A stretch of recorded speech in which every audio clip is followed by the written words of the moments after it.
সময়কে ধরে রাখা যায় না, সময়ের সাথে তাল মিলিয়ে আমার ছোট তাবিয়াও বড় হয়ে যাচ্ছে দেখতে দেখতে। এখন তার জন্য অনেক কিছুরই প্রয়োজন। তো তার কাপড় চোপড় রাখার জন্য আমরা ওয়ারড্রব দেখতে গেলাম। দেখতেছি অনেক ঘুরে ঘুরে। প্রথমে গিয়েছিলাম আরএফএলের শোরুমে, কিন্তু ওদের প্লাস্টিকের জিনিস অনুযায়ী দাম অনেক বেশি, যার কারণে দেখে চলে আসলাম, ভালো লাগলো না। তারপর ঢুকলাম পাটেক্সের দোকানে, যে কি তারপর দেখতে দেখতে আমি আবার ওয়ারড্রব একটা পছন্দ হলো, যে ওর এক তো কয়টা কাপড় চোপড় ধরবে, আর বড় হচ্ছে ঘরে তো জিনিসপাতি অনেক কাপড় চোপড়ও বাড়তে থাকে ছেলে মেয়েরা যখন বড় হয়, তাই একটা বড় সড়ো একটা ওয়ারড্রবই নিয়ে নিয়েছিলাম। তারপরেও আমরা দুজন ঘুরে ঘুরে দেখছিলাম। এই যে সে আবার আয়না দেখে এগিয়ে যাচ্ছিল, তাবিয়া আবার কোথাও গেলে খুব কিউরিসিটি, বাচ্চা তো, বাচ্চাদের মনে প্রচুর কিউরিসিটি থাকে, তারা সব কিছুই ঘুরে ঘুরে দেখে। বলতেছে এটা কাদের বাসা, এখানে সোফা আছে কেন? বললাম এটা বিক্রি করার জন্য তৈরি করে রেখেছে। তো এই যে আমরা এই ওয়ারড্রবটা পছন্দ করলাম, যে এখানে অনেক কিছুই রাখা যাবে, প্রয়োজনীয় কেতা বালিশ, তারপরে এই যে আমাদের জন্য একটা বই, বুক সেলফ আর কি নিয়ে নিলাম। তাবিয়া বুড়ির কাজ কি ওইদিকে রয়েছে, ওনাদের গোডাউন, ও ওদিকে চলে যাচ্ছে, এই ঘরের ভিতরে কি আছে। তারপর আবার চলে আসলো। তারপর তার বিড়ালটা খুবই অসুস্থ, তো তাকে নিয়ে আমরা ডাক্তারের কাছে গেছিলাম। দেখেন কত শান্ত হয়ে আছে, চুপচাপ। আর এখানে এই যে আরেকজনের বিড়াল অসুস্থ, তাকে নিয়ে আসছে, ইঞ্জেকশন দিচ্ছে ডাক্তার ম্যাম। এভাবেই চলে সবাই।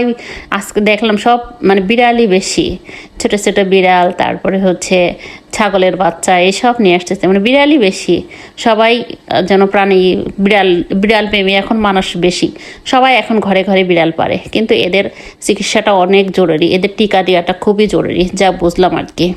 একটা টিকা দিলে এরা 1 বছর পর্যন্ত সেফ থাকে, এদের তখন মারাত্মক কোনো অসুখ হয় না। কিন্তু ওই যে বিভিন্ন ফ্লু ভাইরাসগুলো আছে, এটা হলে এদের বাঁচানো খুব দুষ্কার হয়ে যায়। আমার এটার পেটের সমস্যা হয়েছে, মানে বমি করতেছিল, 2 দিন ধরে খায় না, আমিও নিয়ে গেলাম।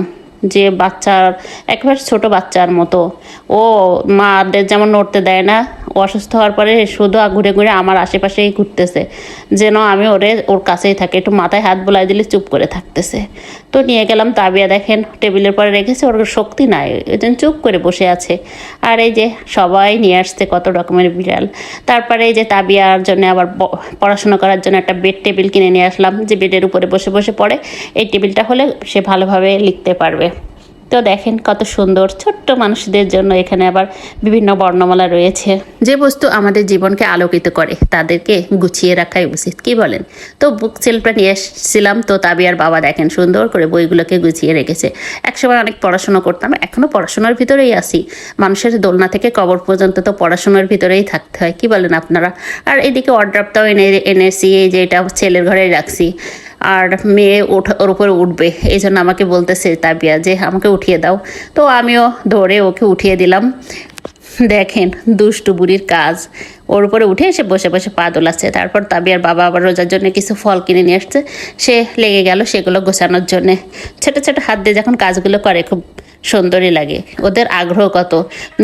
ফুলের ঝুড়িটা দেখেই ও বললো দাও আমি সাজিয়ে রাখি। তো বলছে ঠিক আছে, তুমি সুন্দর করেই সাজাও। তো ছোটো মানুষ ছোটো ছোটো হাত দিয়ে কত সুন্দর করে সাজিয়ে রাখছে। আপনাদের কেমন লাগলো? আজ এই পর্যন্তই, আল্লাহ হাফিজ।